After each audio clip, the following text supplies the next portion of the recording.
Good evening, everyone. My name is Caroline Brendel. I'm the head of the cultural programs here at the Goethe-Institut, Washington. Thank you so much for joining us tonight for the Design for Everyone, an Intro to Bauhaus event. We are thrilled to see so many of you here tonight to this event series that is kicking off tonight, and that is part of our larger project, Finding Bauhaus in the Public Library, together with the DC Public Library and Gensler Architects. This is our new space. We just moved in here recently, and I'm still so thrilled to see it filled up with so many wonderful people.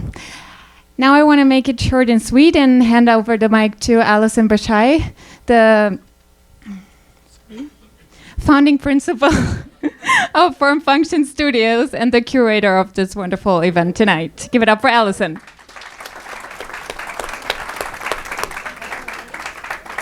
Stand over here. Thank you so much for coming. Oh my gosh, there's so many of you. I've had the privilege and the pleasure to put this event together. It's the first of the Design for Everyone series. And as Caroline mentioned, it's in partnership with Goethe-Institut, DC Public Library, and Gensler. And when having a conversation about Bauhaus programming, which there was very much of in 2019 due to the 100th anniversary of Bauhaus, my initial thoughts were, if someone didn't go to design school or doesn't work in design or isn't a design enthusiast by personal hobby, they likely have no idea what the word Bauhaus refers to. And so that's why we're here tonight. I'm thrilled to see so many of you are interested in this kind of programming, and I hope that you'll stay tuned for the future of the series. But now I have the privilege of introducing our moderator, Ellen Lupton.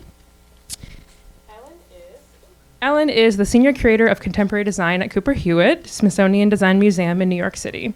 Her exhibitions include How Posters Work, Beautiful Users, and The Census, Design Beyond Vision. Lupton also serves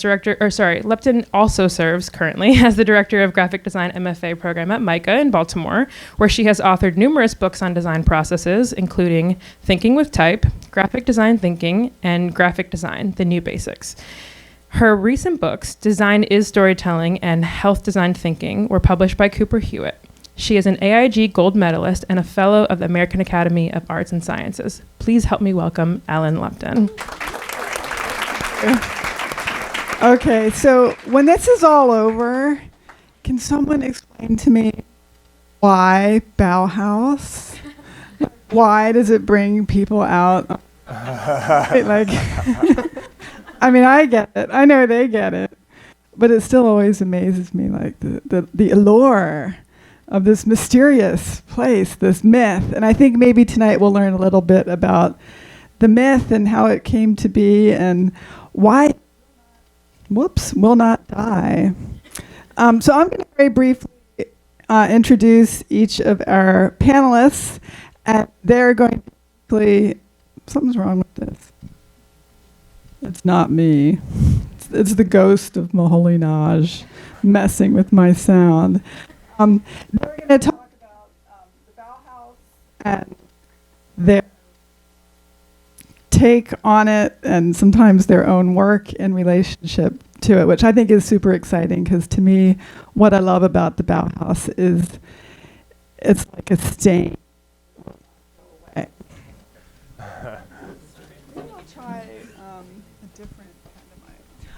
Just wing it though, because we don't have a lot of time. Michelle Jackson-Beckett is a historian of Central European architecture and design. She holds an MA in design and decorative arts history from, guess what, the Cooper Hewitt Smithsonian Design Museum, where I can say she has done some amazing work with our collection of early 20th century Viennese design. She is currently completing her PhD in design history at the Bard Graduate Center. She has lectured and taught at Parsons School of Design, RISD, MICA, and the Neue Gallery. So amazing. And she's going to talk about graphic design. I don't really like graphic design, but clearly. Justin Donelley is an architect and furniture designer. He is creative director at Jumbo with Monling Lee in Brooklyn.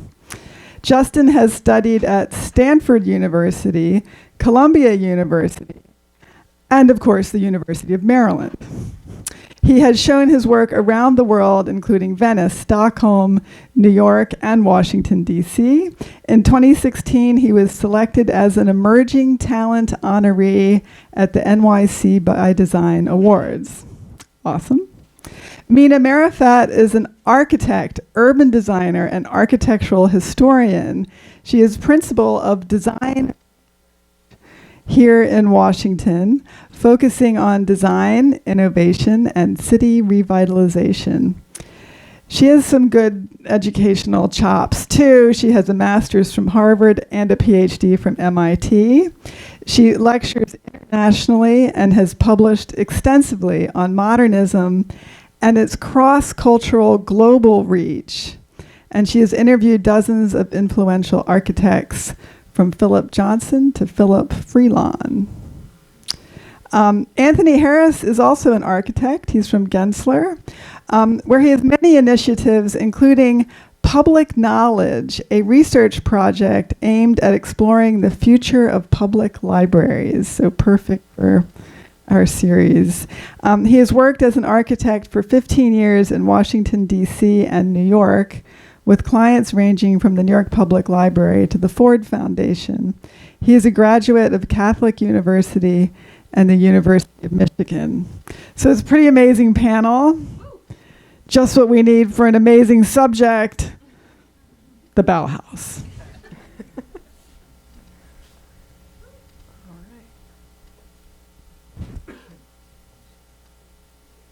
There we go. I'm going to kick things off and this is not working probably.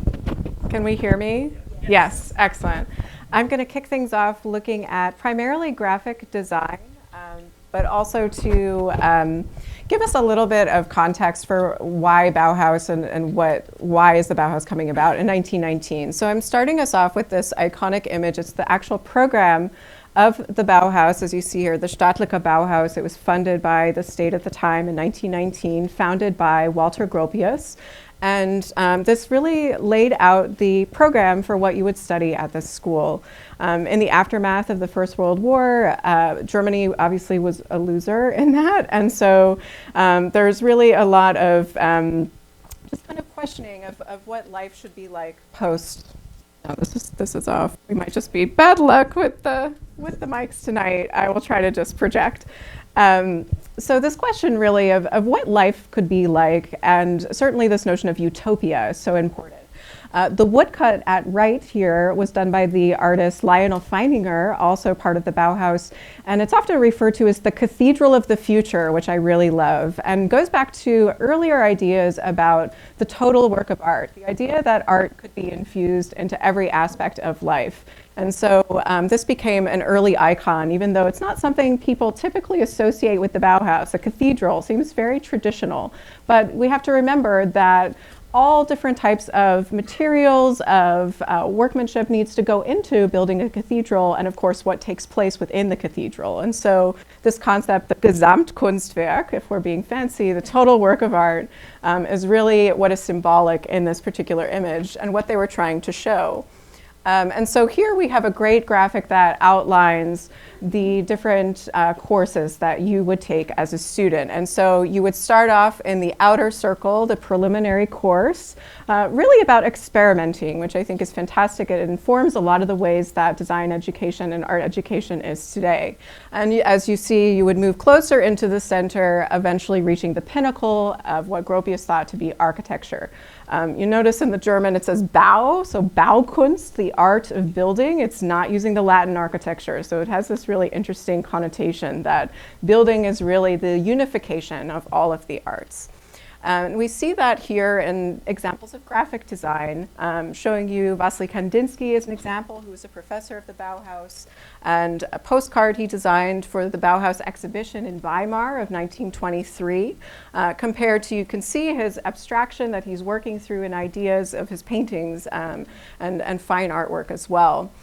This particular exhibition was really fantastic. It might come up later in the panel. It was basically staged to show the city of Weimar, what is the School school even doing? They were very skeptical of the students who were, they were partiers, they would play music, they were very playful people. And so this was a little bit untoward in a conservative city of Weimar, which of course, as we know, home of Goethe, home of Schiller, it has a beautiful classical past to it. And so these are from a competition to design the exhibition posters for that show in 1923. The image that you see here of this sort of stylized face was the icon of the Bauhaus designed by Oskar Schlemmer, also a well-known part of the Bauhaus. And so we see that repeated with Jost Schmidt's example on the far right in that little circular pattern. And the theme here for graphic design, we'll see this repeated quite a lot, is the upending of traditionalism, upending of hierarchy, and trying to think about what is the new future of typography and also how people learn information. And so we'll see that kind of recapitulated in a couple of different ways. Did I skip a slide? Yes. Herbert Bayer, of course, if you are in New York City, please see Ellen's show on Herbert Bayer, a shameless plug, it's a beautiful exhibition. And of course, we know him now as an American designer. He was born in Austria, but was also part of the Bauhaus. And so he is the designer of the bookbinding for this accompanying catalog for the 1923 exhibition. On the right, you see the title page, so the playing, especially with using a sans serif typeface, and also trying to play with the sort of orientation of the information on the page. Okay, so just in basic terms, right, this sort of big red B just kind of screaming at you. This is all very unusual for the typography of the day. They're very influenced by what's going on in Switzerland with another guy, Jan Schickold, who you'll know from his publication, The New Typography, and so this is right in line with that movement. This is one of your favorite images, I know, so maybe we'll talk about it later. She has a tattoo of this icon. We have Laszlo Moholy-Nagy, who is really responsible in many ways for bringing the Bauhaus into this notion of art and technology as a new unity, and literally publishes a treatise of that same title around 1925. And so this is that title page from the same book. You can see here I've just pulled out the preliminary, these elementary shapes of the circle, the square, the triangle. You see this repeated quite often, this notion of what is the essence of design, of information. And so primary shapes, primary colors are quite repetitive in a lot of the work of the Bauhaus, both furniture, architecture, graphic design. Between 1925 and 1930, Moholy-Nagy and Gropius produce what's known as the Bauhaus Bücher, or book series, and Lucia Moholy was also very involved with the production of these as well, so a call out to her.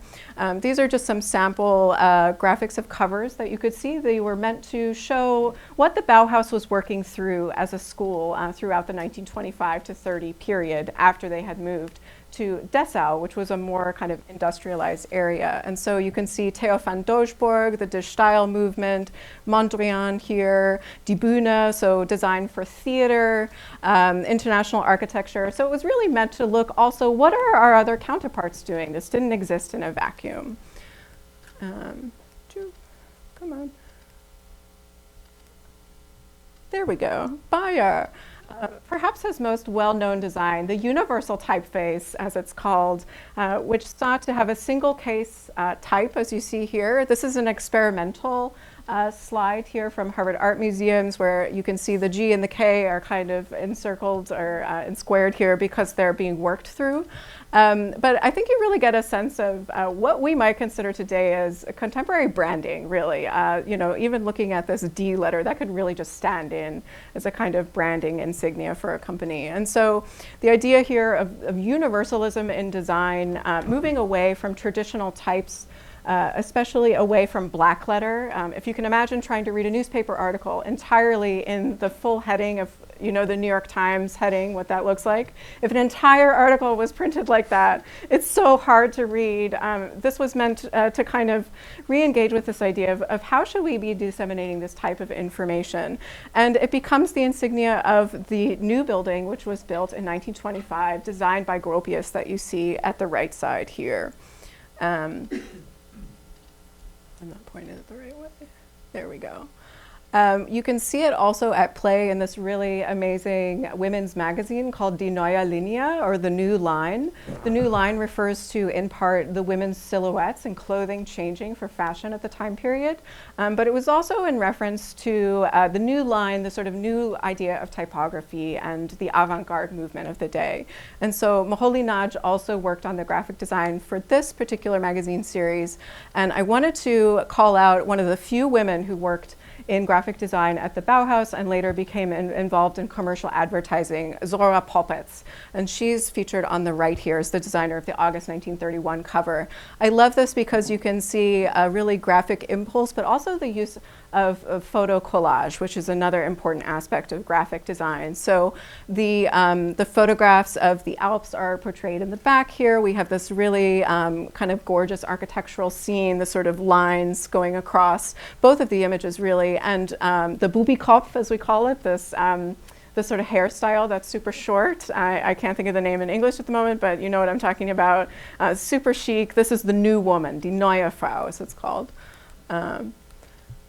And so for Poppets, she's also quite influenced, by a lot of the themes coming through in the Bauhaus typography studio, which Herbert Bayer was heading up starting in the 1920s, 1925. So this interest, again, you see red, white, black, very simple, giving you basic information. I love the hierarchy here of new courses going down to the tiniest information about this. This is actually a gymnastics studio that would teach you like free rhythmic dancing and sort of body movement and stuff like this. And they had courses for children, girls, women, men, and special courses for older women. So I'm very curious about this. I don't know a lot about it. So I think it's very prescient for its time. So Poppets, someone to look into further. And so finally, to kind of bring this back to this notion of the photo collage and graphics, Jost Schmidt, this is a booklet advertising the wallpaper sector of the Bauhaus, which is little known, but actually one of the most financially successful aspects of the company. And I love this because you have this beautiful kind of mirrored ball that you might expect to find in somebody's garden, and it's reflecting an ultra interior, international style interior that maybe Gropius designed. You can see a Monstera plant if you look closely, and he actually mimics the type of der Bauhaus-Tapete gehört die Zukunft. Bauhaus wallpaper belongs to the future, right? So they're trying to take these sort of traditional ideas into a futuristic, a sort of utopian ideal, and placing it within their idea of what the new interior should look like. And my last image for tonight, before I hand off, is what happens to all of this, of course, if it'll let me get there. Oh, there we go. And this use, again, of photo montage and collage is a very dire image you may have seen before. Iwao Yamawaki was a Japanese emigre studying with his wife at the Bauhaus. This is his attack on the Bauhaus from 1932, just a year before the closure of the school by the Nazis, the National Socialist Republic. And so what we see here is the Dessau Bauhaus building, which you will see discussed later in our talk, literally being trampled by National Socialist party members at the top right. We have Bauhaus students sort of in an uproar on the bottom left, soldiers at the top left here. And something I think that is perhaps little known is that this building was closed. The Bauhaus moved to Berlin for a short period before it was closed. It was repurposed by the military during World War II, and of course now we know it as a foundation and museum that you can still visit today. This is of course in a moment where censorship, and it's a really dire thing I think to see and to remember that these folks were really trying to battle against censorship of the day. So I am going to pass it off now to Justin. Thank you so much.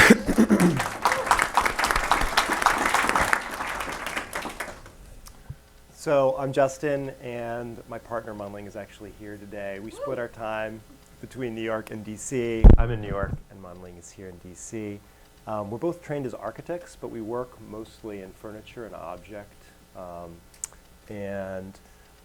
we're going to talk about today is how the Bauhaus affects sort of a contemporary design practice by using examples of our work and talking about how it interfaces with historical pieces. We're going to show this image. Hopefully we're not duplicating people's slides. I think the image on the left, and you guys can probably correct me, is maybe one of the introductory papers that are handed out to students, maybe by Kandinsky, trying to associate colors with basic primary shapes. There was an interest in the Bauhaus in kind of these sort of ideas about cosmologically associating color with shape, which is a really interesting idea. And obviously there's an interest in reductivism and these basic primary shapes, which are super interesting to us. And you see it there in the Baby Curator by Peter Keller. It's a good slide to begin ours because there is this overriding interest in the Bauhaus in these simplified geometries. And for the first project that we worked on together as a studio, is there a place that we should point it?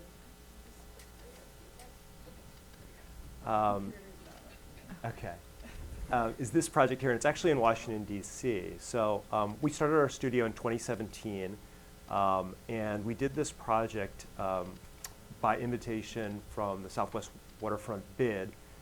And we tendered this project in collaboration with Hunt Laude, and basically we're given an open brief. For those of you who live here, you know that the L'Enfant Promenade is pretty bleak. It's a place where buses queue in front of the Spy Museum every day.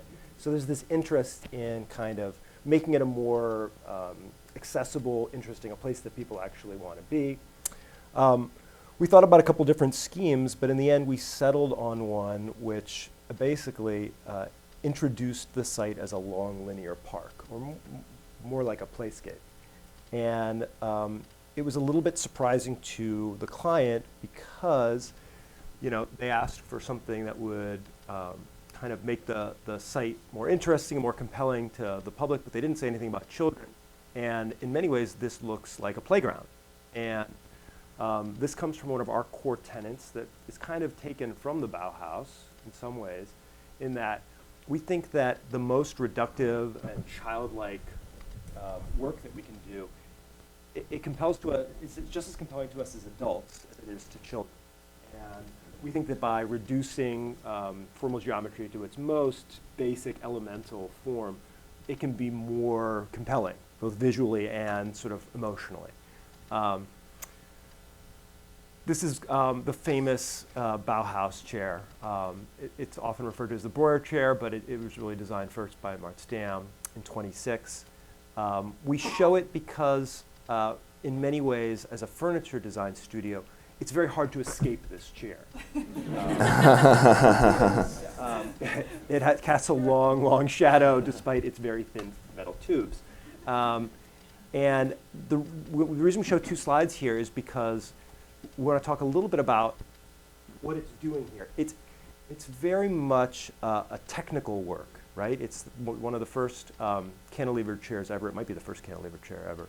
And you can see that the metal work is done in a manner where it's only capable of supporting its own weight and an occupant of say 300 pounds. You know, it probably couldn't carry 500 or 600 pounds. And you know, all the detailing is very clearly meant to be streamlined and reduced and minimal, but also sort of shown. There's a lot of different parts to this chair. They even have like upholstered the armrests with little bits of leather so that your arm doesn't touch this cold chromed steel. So it's a very technical, and it's very much a design made for mass production. And we want to show a picture of one of our chairs from 2018 alongside another antecedent, which is Paul Kierholm's PK12 from '64, which is another sort of hallmark, an iconic chromed tube steel chair. The reason we partner these together is a lot of times when people see this chair for the first time, not only does it look a little bit bizarre because it's certainly heavier than it needs to be. Those members are about 4.5 inches in diameter tube steel. It's way stronger than it needs to be. I think it weighs 140 pounds in this example. You know, so it's obviously oversized. And the reason that it's so oversized from, you know, what we think of as the more sort of iconic examples is because we tried to get away from a little bit of the engineering aesthetics, the streamlined kind of engineering aesthetics that you see in so many of the Bauhaus pieces. And we actually wanted to put more character, more expression into the design to make it more playful and childlike. So by thickening up those members, we actually introduced basically baby pudge into a chair form. We also did a couple other things. This chair by Paul Kierholm, it's got a leather seat that sits on top of steel aprons which connect to those tube steels. You see and you're understanding how all these connections are taking place. We try very hard to suppress all the connections and the technical detailing in our work. So we worked very hard. There's only 5 screws in our chair. That's how it's built. And we don't have caps on the bottom of the feet. It's a welded cap that's ground down to make it look as if it was just sort of tapered to that rounded, soft edge. And even though the chair is hard, it's quite comfortable, but it has kind of a soft appearance. We like to show this table lamp from the Bauhaus by Wagenfeld, I guess, and he had a partner, Carl Jacob Jucker, on it. And we like to contrast it with our light from that same series. This light is pretty unusual in that although it was a handcrafted sort of art piece, it was intended to be sort of a mass production piece that would have gone into mass markets and been produced in a kind of production method. But there's a lot of interesting things happening here, right? So there's a glass tube which actually shows you another metal piece which carries the cord. You have a switch. You actually see the threads on the neck piece where the steel connects to the neck, which connects to the bulb. And there's a base plate, right? So it's all the sort of most basic things you see in a light. And for that reason, it would have been really surprising for its time. We wanted to get a little bit further away from this, and unfortunately, in this image, the cord is photoshopped out of that image. But we're asked to do it a lot of the time. We wanted to take this idea of just the light form being this incredibly minimal thing, and reduce it even a little bit further. So by making a thicker tube, we actually were able to get rid of the base plate. So we have no sort of foot. We also have no neck. So instead of this sort of screwed connection that you have between the neck and the bulb, we actually have a silicone gasket, and it's just sort of shoved into the tube. And the reason the tube is actually bent is because unless you have a big base plate, you actually need a second point of connection. So that second little bend down that picks the light form back up, it actually is making like a little raft or a little outrigger so that the light doesn't tip over. This is a decanter that is going into commercial production later on this year. So hopefully we'll be able to buy it at some point in the DC area. And we juxtapose it next to this tea infuser by Marianne Brandt from 1924 to show how we're trying to go even further in the ideas that were outlined in the Bauhaus about simplifying things. So we basically took the conceit that we wanted to take the handle of the thing and make the handle of the delivery system for water or wine or whatever it is, the thing through which the water passes. So it's the idea that the whole thing contains water, and the whole thing is one thing. It's cast in one fell shot, and there's nothing more to it. There's a lot of detailing. There's some grommets. There's different materials. There's different geometries. While we are using a pretty maximalist geometry, we think of this as actually a very minimalist ideal. These are some of those lights. I think the reason we included this picture is to show that we're hip to the Bauhaus color scheme. We really like to push those primary colors. We like to tweak them a little bit, but we think that oftentimes the Bauhaus is associated with so much white and austerity, and we like to sort of pump up color because we think it has more of an emotional effect. All right, let's race through this. We did a presentation at ADO in Greenpoint on neoteny. Neoteny is the idea that you've got childlike form, and it's definitely happening in furniture today, as you can see from these various different works from different artists. Let's keep going. This is some vase work that we're doing, and we've partnered it up with emojis because we want to show that these sort of reductive ideas from the Bauhaus, you can take them even further and take them into different objects. You can keep going, Allison. This is a bench. We've partnered up with a and this project here actually is partnered up with an orange because we found that with spraying polyurea, which is a nasty rubberized roofing membrane, that you get this horrible orange peel. In the industry of spray finishing, it's terrible. You want to avoid it. But we decided to play that up. So we tried to make something that actually really had that sort of orange peel be part of the whole reason for the chair being the way it is. And I think this is our concluding slide. We're doing Alexander Wang's Soho flagship right now. And these ideas of simplification, but also about process and making them manifest in the work is really important to us. That coffee table in the middle is just, essentially it's like tin foil. Just really compressed in a box and then squeezed down tight. Yeah, it works, and we think that these sort of simple ideas really make the work more impactful, more iconic, and more just sort of immediately accessible.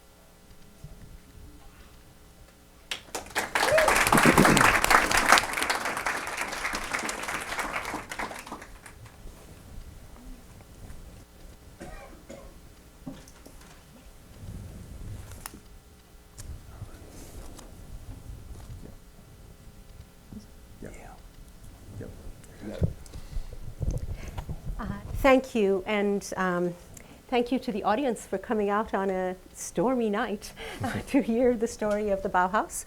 I thought that since we can't go to Weimar, I would bring Weimar to you.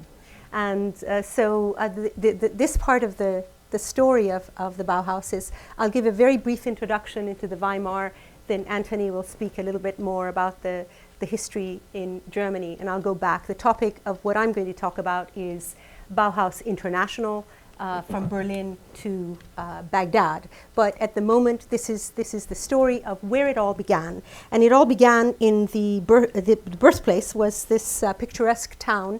How many have been to Weimar? Anybody? So you know what a cute town it is, and as you go through it, you are reminded. It was, by the way, it has something in common with Washington. In High German, it means holy swamp. So it has the swamp connection. So Weimar's most iconic image, of course, is the picture. It was the hometown, or most known for Goethe and Schiller. And this is Goethe and Schiller in conversation in front of the National Theater. And it's a beautiful place to go. It is a city where if you are walking in the streets of Weimar, you hear music.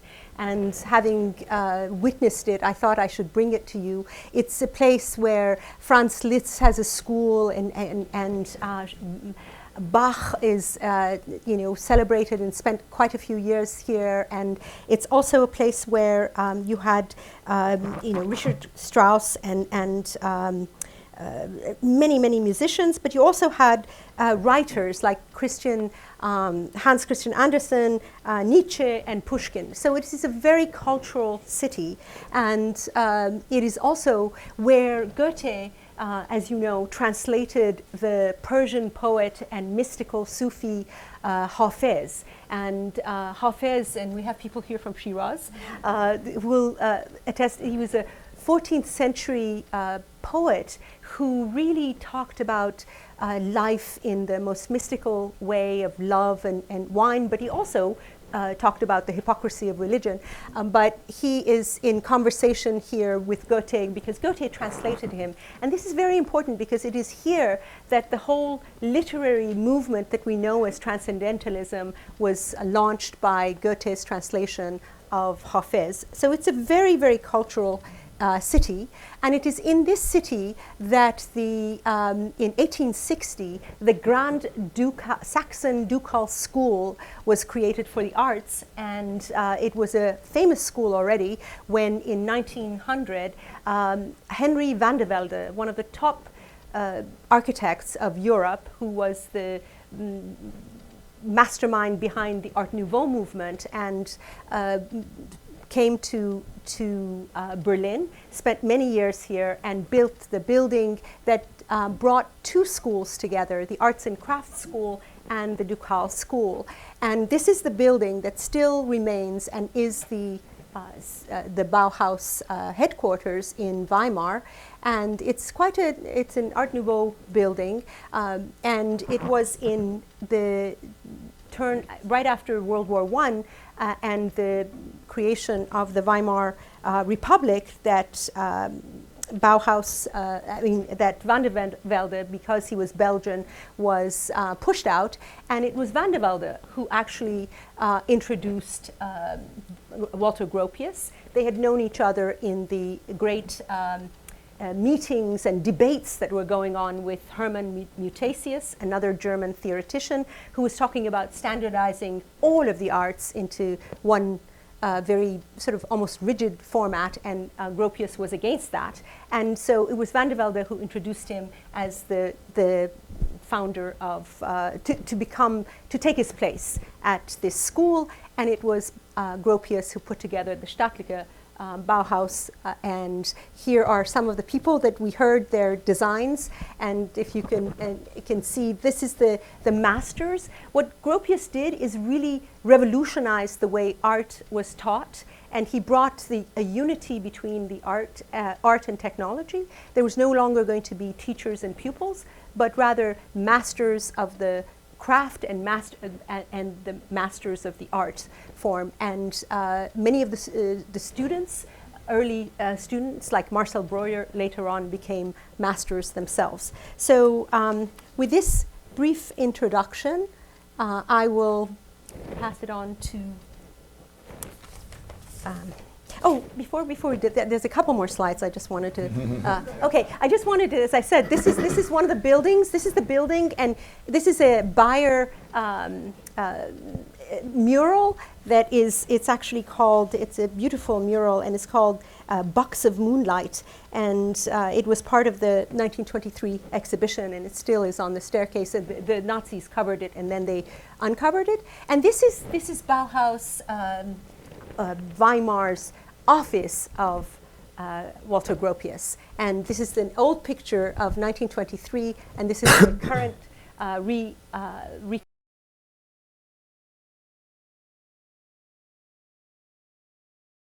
to Anthony. Good evening, everyone.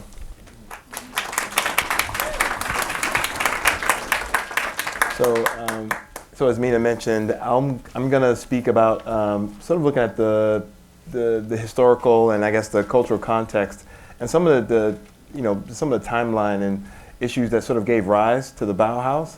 And then, of course, I'm an architect, so really looking at some of that stuff with an eye towards architecture and a little bit of urban planning. So just really briefly, just to sort of give everyone a little bit of context of some of the issues and some of the drivers and forces happening that sort of led to the birth of the Bauhaus. Early on, pre-war, there are these really disruptive political and social events that were happening in Europe, near Germany, of course. Obviously, the 1917 Russian Revolution, and then the German Revolution. And what this really sort of sparked was, these really polarizing political influences that were happening in Germany at the time. And what you really start to see is, this really disconnect between left and right, and sort of that contention and that conflict that would sort of play out throughout the course of the Bauhaus, and it would be sort of a recurring theme as you start to go through. And culturally, of course, the Bauhaus, I guess you can say, sort of its forerunner may have been, if you trace it all the way back to sort of the mid-19th century, was the English arts and crafts movement, which itself was sort of a reaction against industrialization. The interesting thing with the Bauhaus and sort of some of these earlier precursors to Bauhaus, some of their designers and the thinkers that sort of gave rise to it, was that they sort of sought to use industrialization and these ideas around mechanization to sort of get back to these ideas around craftsmanship and utility that you saw in the arts and crafts movement. And so this focus on craftsmanship and honesty in materials, these sorts of things being placed in sort of a very modern, industrialized and mechanized context, and incorporating ideas around mass production. And so one of the early sort of work federations that I think Mina touched on briefly was the Deutsche Werkbund. And some of the thinkers and the figures that formed that group really were some of the early sort of influential thinkers that sort of gave rise to the Bauhaus. Like she mentioned, Henry van der Velde, the Belgian architect and designer, Herman Matthesius, of course, who really directly had a real direct sort of lineage back to some of the English arts and craft movement. He published a lot of houses, things on England. And so just sort of placing some historical context for that stuff. Of course, the Bauhaus happened over 14 years. I know that's sort of hard to believe given the outsized impact that it's had on architecture and design and all sorts of design, now going on 100 years afterwards. And it happened in these three cities, or was housed in these three cities. First, of course, in Weimar, and then it moved to Dessau, and then it wrapped up this last few years in Berlin. And throughout the course of that time, there were three directors, right? Walter Gropius was a founder and the director of the Bauhaus from 1919 to 1928, and oversaw, of course, its move to Dessau in 1925. Midway through its run in Dessau, as architecture started to play a more prominent role in the educational program, Swiss architect and urbanist Hannes Meyer succeeded Walter Gropius as the director of the school. And then, of course, Mies came on in 1930 and saw the schools move to Berlin in 1933. As Mina mentioned, the school was quite literally, conceptually and literally, a combination or a fusion of the old Academy of Fine Arts and the School of Applied Arts. Van der Velde, as you see down on the lower right, and Gropius on the top left. Gropius sort of took over the school of the Saxon School from Van der Velde in 1906, I believe, and oversaw the school for a few years, and then saw the combination or the fusion of the Arts and Crafts School and the School of Applied Arts to create the Bauhaus in 1919. And as Mina also mentioned, this was the location where the first few years of the Bauhaus took place. Interestingly, architecture wasn't officially a part of the program early on, but in 1923, I think Michelle spoke to this earlier. There's an exhibition about the first exhibition about the Bauhaus by the Bauhaus, and a really important, prominent feature of that exhibition was the Haus am Horn, which was in Weimar. And this project was sort of a built, actualized idea about all of the things that were sort of happening at the Bauhaus at that time. And it was the first real architectural built piece, and it contained some of the textile work, some of the furniture work, and some of the art from the students that were happening here. The architect was George Much, but it was also sort of designed and worked on by some of the students there. I mean, and conceptually, the whole idea with this project was, what you really understand was like the prominence of the living room within the plan. It occupied this large central space, and all of the rooms happened the other rooms happened around or ringed that one single space. And just that understanding that the clarity of hierarchy, you can see that from the exterior, and then obviously, and just the prominence that was given to it in terms of space. I think it's about roughly a third the size of the house. And these ideas about mass production and using these sort of industrialized, mechanized techniques for building, I'm really celebrating those things. That comes through in this house. And another theme that you'll see recur in the Bauhaus is this idea of social housing and affordable housing, and building housing that's this sort of lightweight, mechanized, and affordable. And so this house was built, use these these sort of, I guess, slag concrete blocks. And it had this really early form of insulation that was sandwiched in between these two blocks. And it made for a really lightweight structure that was also energy efficient. So it was really sort of ahead of its time in that way. And then the images at the bottom, while these images were done by Ludwig Hilbersheimer in 1924. And while he actually taught at the Bauhaus later on when it was at the Bauhaus, but these images obviously were done during the time of Weimar, even though he wasn't a part of the faculty at that time. And I guess, one of the really important things to note, I think, and talking about like urban design or urban planning and the Bauhaus, I guess really some of the critiques and the shortcomings or the perceived shortcomings of Bauhaus and modernism and urban design. And I guess to the extent that, most sort of casual observers or people who understand sort of urban design and modernism, is really through the eyes of these critiques. They, some of the things that they came to be synonymous with, I guess, in the American context. Some of the failed sort of social housing in St. Louis or Chicago, like Pruitt-Igoe and Cabrini Green, are really important to note here.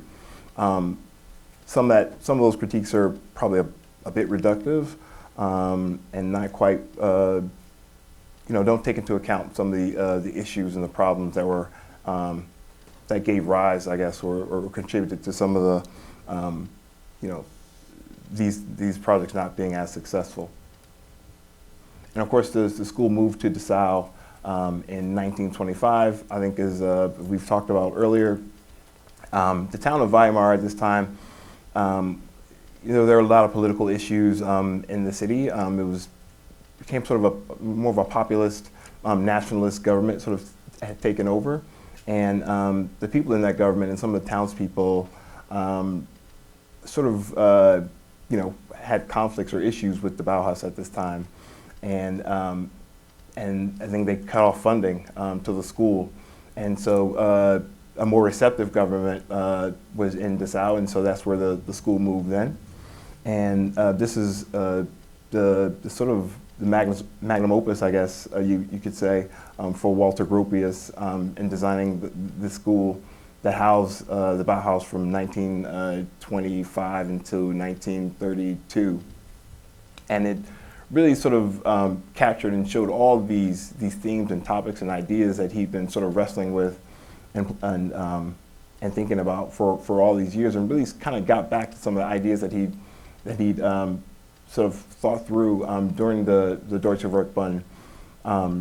These celebrating or appreciating sort of the honesty of materials, large expanses of glass, these exposed bits of metal, and really just the idea behind the plan was just this idea of connecting these volumes that represented each of the program elements that that made up the school and the building, and connecting them through these bridges and these corridors, and then just sort of articulating, I guess, the hierarchy of these buildings and how the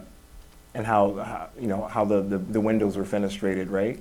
So you look at these ideas of having windows. Some of them are set further back in these sort of punched and sort of a punch opening sort of way, and these these heavier walls, and then in some locations the glass and the metal are sort of brought out proud to the front.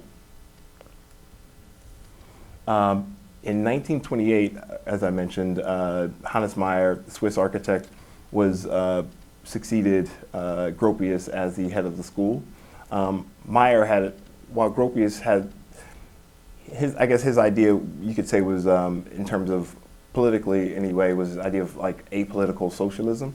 So while he sort of borrowed the ideas around that were around workers' rights and that sort of thing that were happening at the time, Hannes Meyer was more explicitly political and decidedly more leftist in his thinking. And these are some of the projects that he worked on. Some of these ones to your left, the ADGB Trade Union School in Bernau, Germany. And apart from the Bauhaus building in Dessau, this is the second largest project sort of associated with architectural project associated with the school, and it was essentially a trade union school where they trained, traded union administrators and then trained union workers. To the lower left is another housing project in DeSalle, houses with a balcony access, and these were a series of 5 houses, and these houses sort of got back to this idea of that you would see in sort of the in the Middle Ages of providing access for everyone through from the balcony, and being able to access these coming from your exterior to your front door through an exterior corridor, and just like another example of social housing that you would see over and over in the Bauhaus. And of course, to the far right are these other master houses that were designed by Walter Gropius. And I think Mina showed some interior shots of those in her previous slides. And then, of course, the school moved to Berlin and occupied like an old telephone factory in 1932. Again, having to move as a result of some of the political upheaval that were sort of happening throughout the country. And this was, of course, a really difficult time for the school. This is sort of the last year, and really was sort of on its last legs. And again, highlighted, the school was headed by Mies van der Rohe.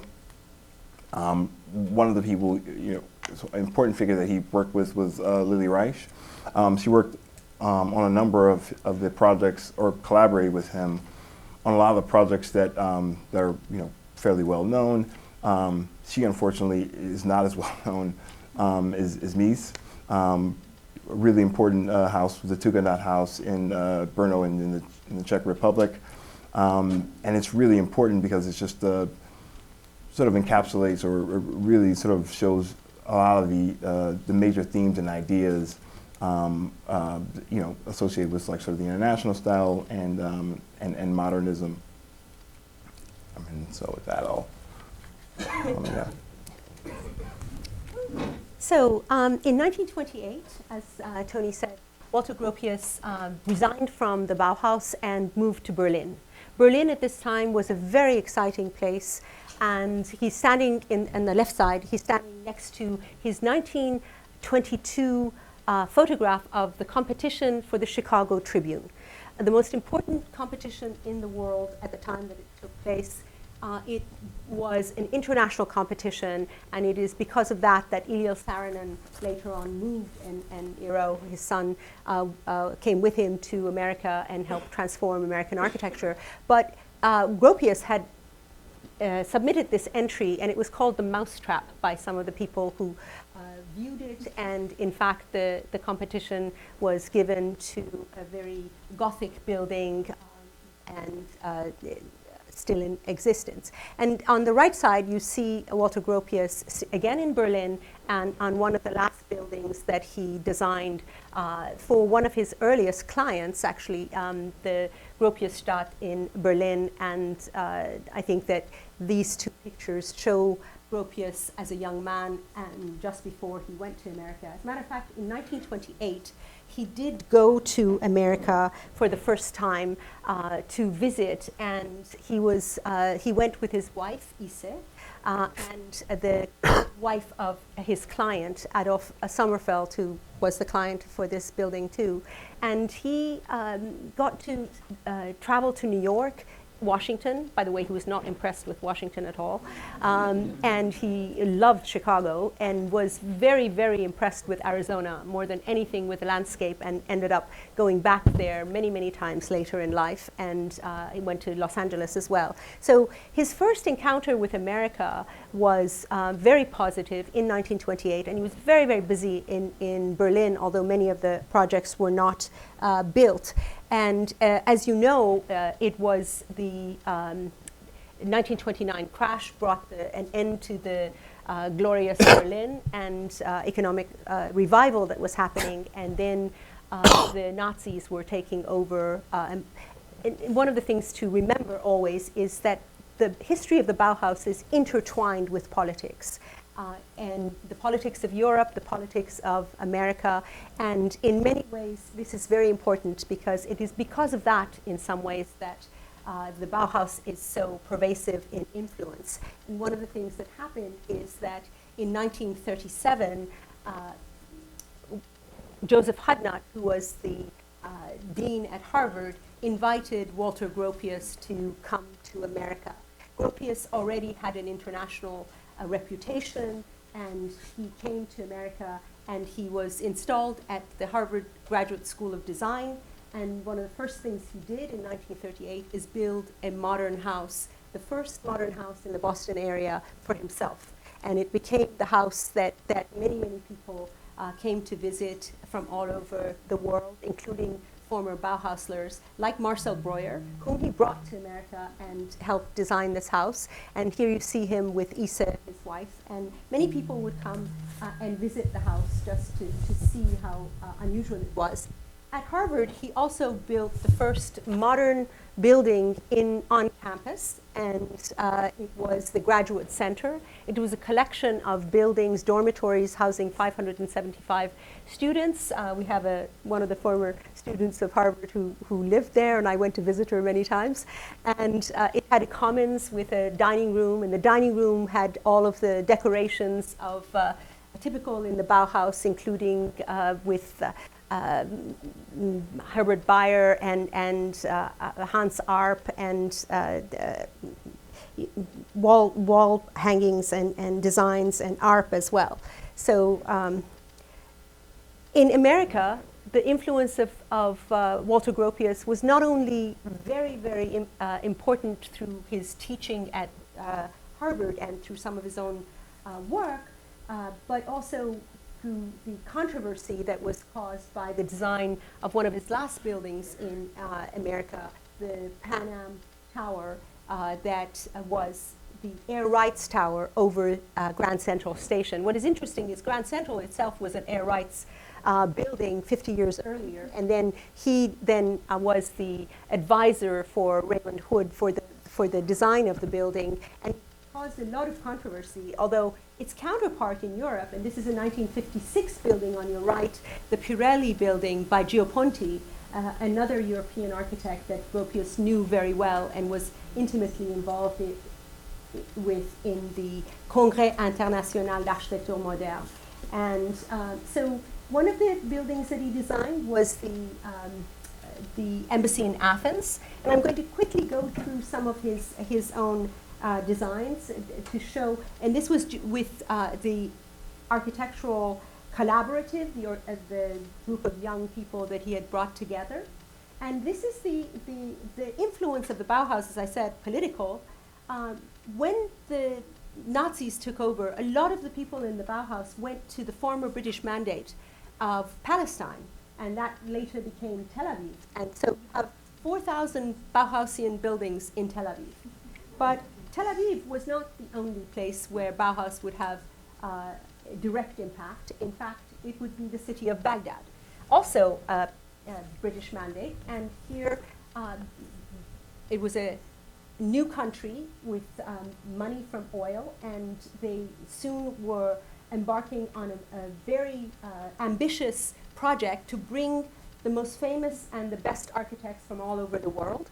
This is a map that I drew of Baghdad, where some of the most famous architects were invited, and they included Frank Lloyd Wright for an opera house, Alvar Aalto for a museum, Le Corbusier for a stadium, Gio Ponti for an office building, and the largest plum project went to Walter Gropius for a university. And the connection, I'm going to quickly show, this is Frank Lloyd Wright. He immediately went to Baghdad when he was invited, and here he is with the young ruler of Baghdad, Faisal II, and he was very happy to do the project. He designed a glamorous, very, very amazing building for the opera house, and in fact he designed the entire city. He designed a cultural center for it, but the political events transformed that, and I'll explain it. Le Corbusier, also his life and his future was influenced by Baghdad and the project for a sports city that he did. Corbusier and I think this is a sports city, and he was only able to build a very small fraction of it, but it incorporated all of his major ideas. Corbusier and Gropius actually met each other in Baghdad a couple of times. They coincided their trips there. And they knew each other from Congrès International d'Architecture Moderne, the SIAM, as it's better known, where architects from all over the world were gathering together in different places to discuss this, modern architecture in international style. In Iraq, he was able to design a campus for the university that really became the manifesto of his educational ideas. His former students, Ellen Jodat and Nizar Jodat, they were a couple that invited him to come to Iraq during his trip to Japan, and introduced him to a lot of people, including people from the University of Baghdad. And it was because of that connection with the Jodats that he really was able to have a very good handle on how to sign the contract, how to get his money, and how to expand the project. This ended up becoming the most important project of TAC, the Architects Collaborative, and it transformed architectural practice as we know it today, because many of the ways in which architects practiced on such large projects, including what Gensler does today, is based on what Gropius did with TAC. And here he is visiting the site and realizing that the buildings that he has to build have to be designed and incorporating the indigenous climate and the condition. And these are some of the buildings that were highly publicized in all the architectural magazines for the university, including a mosque. And his educational program for the university was as revolutionary as the Bauhaus was for its time. And he was creating a whole blueprint where psychologists and educators from Harvard were putting together the programming for the university. And he was intimately involved with the project, going back and forth many, many times to Iraq, well into his 70s and 80s. And he did complete the project. And as I said, it's a manifesto of many of his urban design and architectural ideas that he first espoused in the Bauhaus. And here he is in front of both of his buildings. But of course, we know that it is also politically charged. Many times the governments of Iraq changed.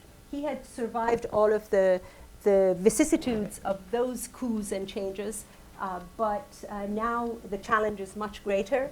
The war that toppled Saddam Hussein impacted many things. This is the young couple that I mentioned. They're among the people that I interviewed for the projects, and they were intimately involved with the design of Gropius as well as the other architects. And these are the buildings today. They still exist. This is just a couple years ago in Baghdad. And the buildings of the university are still quite dramatic. You can see the muscle man there is kind of proud to be in front of it. And the quality of the buildings is pretty high. I mean, given that they have not been kept up very much, they still are well loved and appreciated.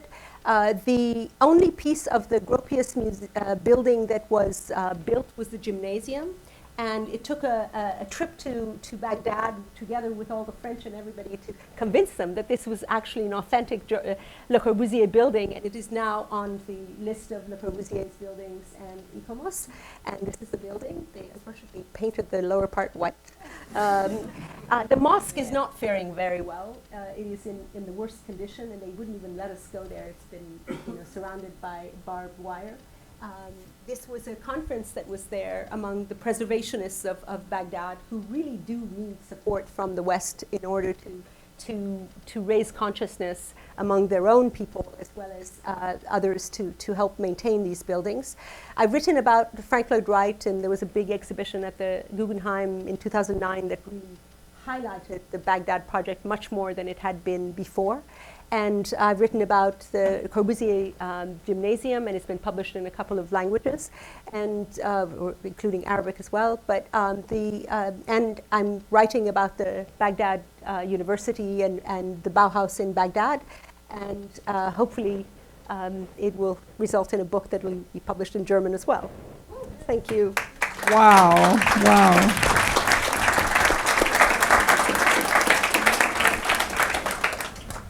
So while we have a little bit of a conversation, it'd be nice if you could like go back to some of the pictures and kind of inspire us as we go.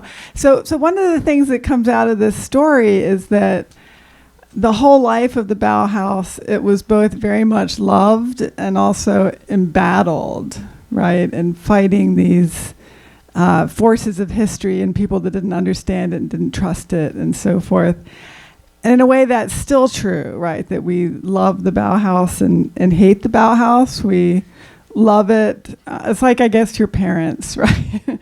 That we kind of blame it for Pruitt-Igoe or whatever went wrong with urbanism, but we also can't get enough, right? So I wanted to ask Justin to speak about that a little bit, because in your work, you've sort of done the Jeff Koons version of the Bauhaus. And I think it'd be really fun to go to that chess set, the Hartwig chess set, which is such a kind of theoretical object that describes its own purpose, and maybe sort of leap from that to your playground streetscape. But I'm really interested in your generation loving and hating the Bauhaus, right? And this kind of blown up cartoon version of the Bauhaus. Can you do that? Yeah. So, if the Bauhaus was trying to get rid of the old world furnitures and designs and trying to create something totally new and different, they were also trying to engage with industry. And that engagement with industry really drove their aesthetics.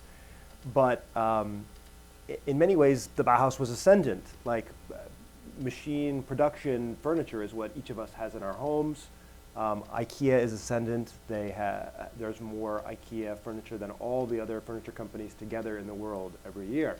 And in a situation in which Magus produces a $400 chair, IKEA will knock it off 4 years later and sell it for $40. And that's the one that'll end up in our house. So as furniture designers, we actually are responding a little bit against that. Not that we don't like IKEA. IKEA makes really good stuff, very beautiful stuff. I love that they're constantly redesigning everything to flat pack and be more sustainable. It's fantastic. But we're not going to compete with IKEA. And we don't really want to work with IKEA. What we'd rather do instead is do something that is very compelling on an emotional level. And it doesn't have to maybe work as well from a material cost perspective. So maybe you could go to like the Breuer chair in its fat baby version. So do you feel that the Bauhaus failed people emotionally? Is that part of the reaction, the sort of anti-Bauhaus feeling today, that this was a cold-hearted stab at bourgeois comfort? I think things go in cycles. Right now, Danish modern is what's in furniture design. Write that down. It is kind of replaced Italian design, and it is what people are consuming right now. It's what we're consuming on Instagram. It's what we're consuming on social media. And the weird thing about design right now is we actually consume it much more digitally than we do physically. And we, as a studio, try to just own up to that and embrace it. So, we're going to make a chair that, the first one of these, I think I said it before, weighed 140 pounds. The second one was 70 pounds. We figured out how to make it thinner. But, we're not really interested in making something that is necessarily going to be consumed by the masses, because even if Manling and I were to make 1,000 of these, we couldn't make them half or a quarter as cheap as IKEA could. So we don't even try to play that game. And instead, we're designing for affect. And I do think that there's a place for cold modernity in all of our homes. It's really hard to have a chair like this and then pair it up with another really crazy, wacky cast plastic, thick sculptural thing. So I think you need a little bit of the sort of machine age kind of production pieces, and you need some more pieces that have more personal meaning for you in order to have an environment that feels really good to you. Okay, cool. Very interesting. Michelle, you brought our attention to some of the women at the Bauhaus, like Zora Popitz. And if you look around at the exhibition here, it's quite amazing to see these women who were such a big part of the life of the school, but are often forgotten and not featured in the big photo shoots and so forth. Can you talk a little bit about women at the Bauhaus? Yeah, absolutely. One of the very interesting things about the foundation of the Bauhaus, and it's stated actually in that very first image of the program, is that the Bauhaus would not discriminate against race or sex. And so it's one of the few schools at that time that would admit women into technical studies. That being said, they would not allow women to, for example, study architecture, or, in the case of Mariana Brandt, we had the tea infuser for just as examples. She eventually became the head of the metal workshop, and that was an extraordinary feat for her. We have Annie Albers, and of course, the Alberses come to the United States and have a very long career here as well. Lucia Maholi, wife to Laszlo Maholi-Nagy. Some of the photographs around, you'll see many of her photos. Really here. gorgeous work. Beautiful. But the person I think who's quite interesting, there's a new bit of scholarship, if you're interested in a great read. Elizabeth Otto is a professor at SUNY Buffalo, and her new book, it's an edited volume, Bauhaus Bodies, really easy to remember, go look it up. A great essay within that book from a scholar in Spain was about the role of Isa Gropius, and Mina mentioned Isa Gropius, the wife of Walter, and she played an extraordinary role as a business manager and as the kind of woman of all things for the school. And so that's a new book that just came out last year, and that really celebrates how these sort of women as entrepreneurs, or as people who are not functioning necessarily in a traditional format or traditional role, but were very involved with the success of that school, and to an extent also creating that sort of mythos and legacy about the school behind the scenes, which kind of goes back to your question actually of Justin, why people hate it. It's because it has this paradoxical aspect to it. Yeah. But that being said, this coming out of reform in the education system to allow women to now study at art academies, and Austria is a little bit ahead, if I can tout that for a second. Margareta Schutte-Lohotzky, the first woman to receive an architecture degree, and one of the most successful social housing programs is actually in Frankfurt with the New Frankfurt project. Ernst May was the leader of this, and it still exists today. May was involved also with the Bauhaus, so there's this kind of interesting network of people working together. So there were some women who were at the forefront. Yes. How many more questions can I ask? What are we? Oh, okay. So I have a question for Anthony and Mina. We saw at the very beginning of the presentation the cathedral of the future, and this idea that the Bauhaus was creating this future aesthetic. What's the cathedral of the future now? Is it the library? Is it the gymnasium? Is it the Starbucks? Is there that kind of image of future life, utopian architecture? Well, I mean, so I guess just to take a step back, I mean, one of the things I think we really sort of get captured by, as design enthusiasts or designers, is I guess the design vocabulary of the Bauhaus and modernism. I think it's one of the things that's striking. The photos are gorgeous and they're always beautiful and picturesque. But I think the really important thing to sort of take stock of, and I guess this sort of came through in just the breadth of what everyone was speaking about, from typography to furniture, is just the scales and the mediums that they all work within, and then just idea about experimentation.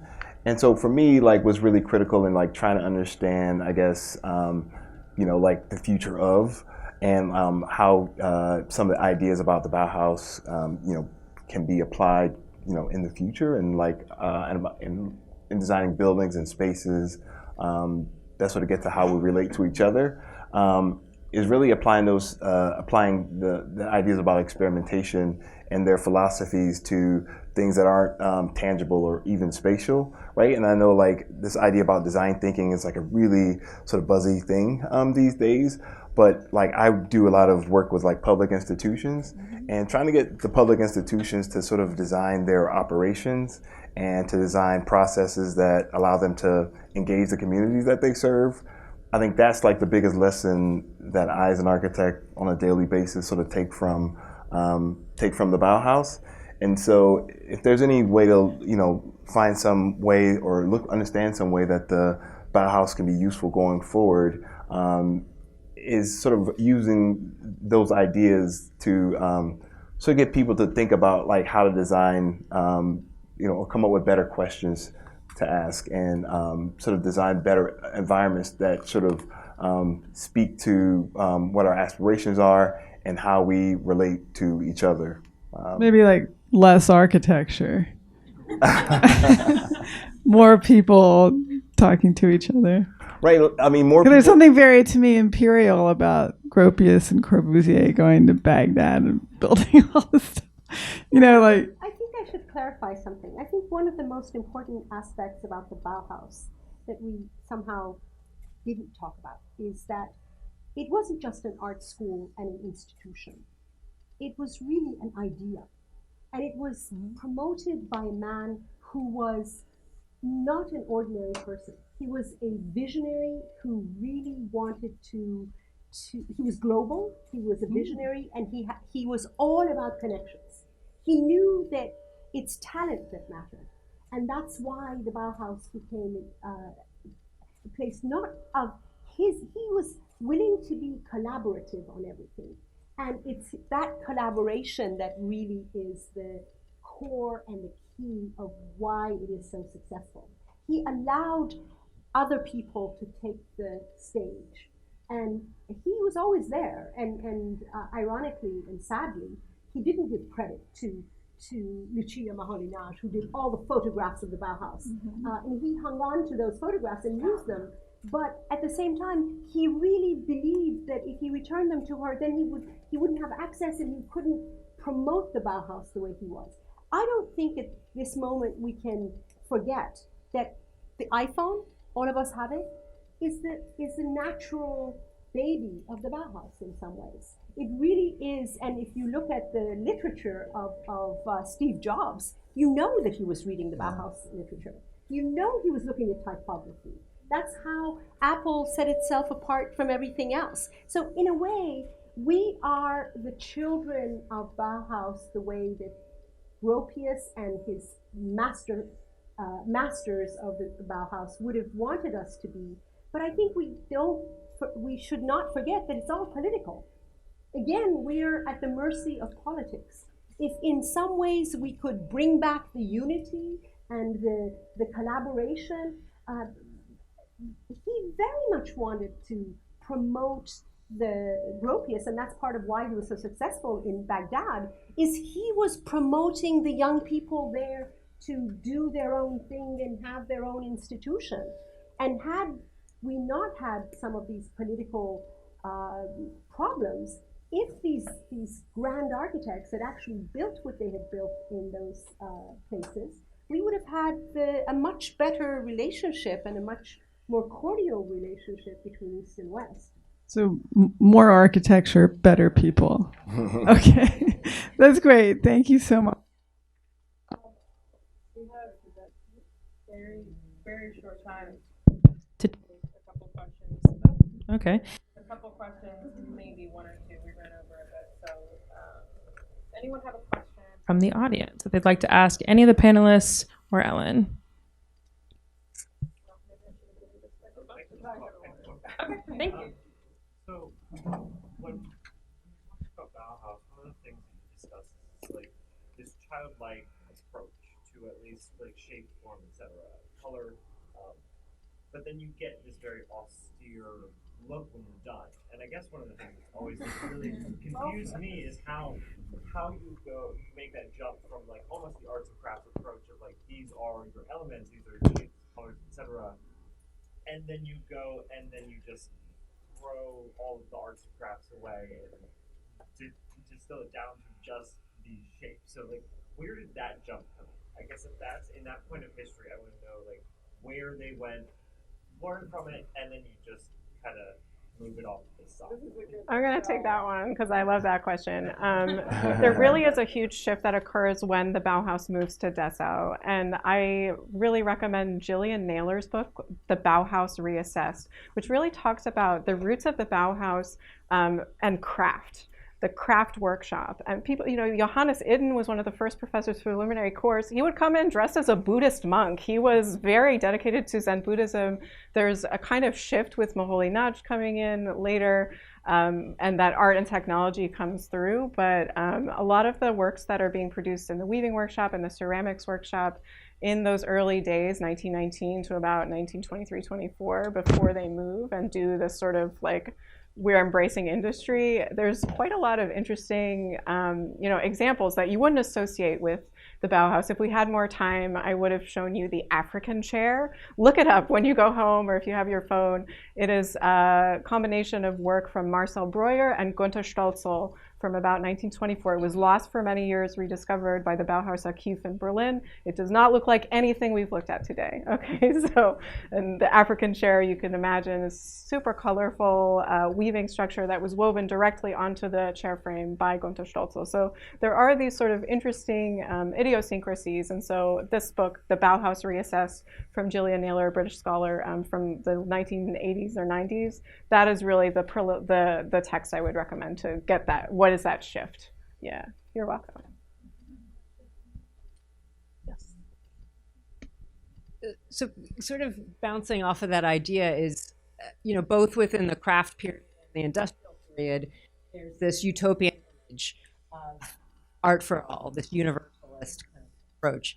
But it's based on this very essentializing and essentialist visual language.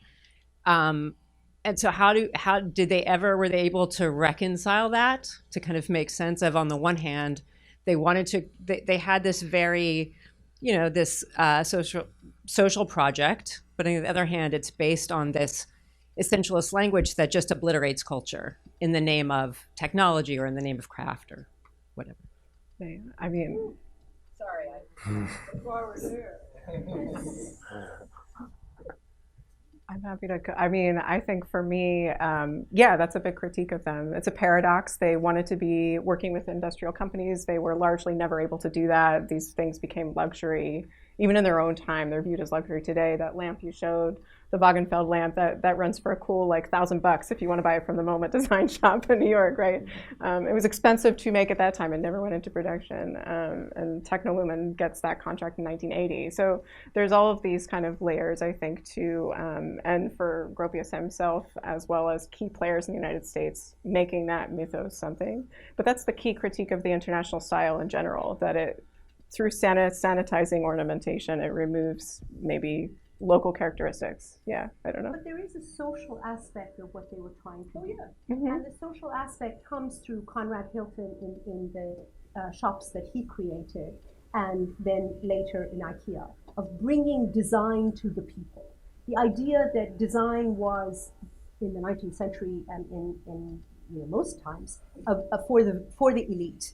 This democratization of design and making very beautiful objects accessible to everyone was something that they wanted to do. And you had people who really had great ambition to do that, but it didn't exactly materialize. Or if it does materialize, sometimes it's with poorer quality materials, so that you have good design in IKEA, but it doesn't last very long. So, but I think we should remember that the idealism that went into it was very, very hard to bring into fruition. But they did have substantive impact across the globe. And for a school that was only 14 years as an institution, the fact that it spread as far and wide as it did is because it was an idea. And the idea was to bring beauty to everyone. Thank you. Yeah. So would you argue that essentially on a roundabout way, they're trying to accomplish what Justin is in his work. I feel like we all fell in love with the Bauhaus as an institution, but in theory, they're trying to offer something that's exclusive through a more macro offering, it seems like. Maybe. Right? If they're pushing this big idea, but really they want to get it all the way down to exclusivity.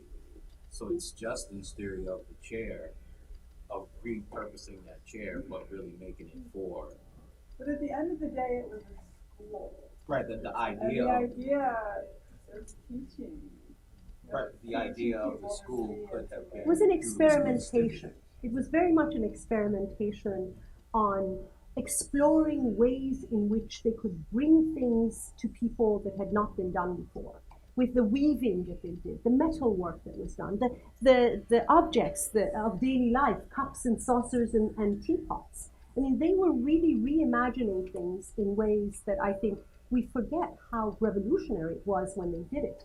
Whether or not they succeeded in mass producing has to do with all kinds of things, from politics to economics and to factories. To this day, in terms of architecture, we do not have good industrial-made architecture, prefabricated architecture, the way they envisioned it. We never got there. We actually still, to this day, do not have good prefabricated architecture. I personally think in the next 20 years, there's going to be a revolution in construction methodologies and techniques. We have to. We need affordable housing. They were talking about affordable housing 100 years ago. We're still not there. But can we be there? I think we can. I think there's opportunities in prefabrication. For heaven's sake, Gropius was looking at Henry Ford back in the 19-teens, trying to take his ideas for mass production of the automobile for the building. We still have not gotten there.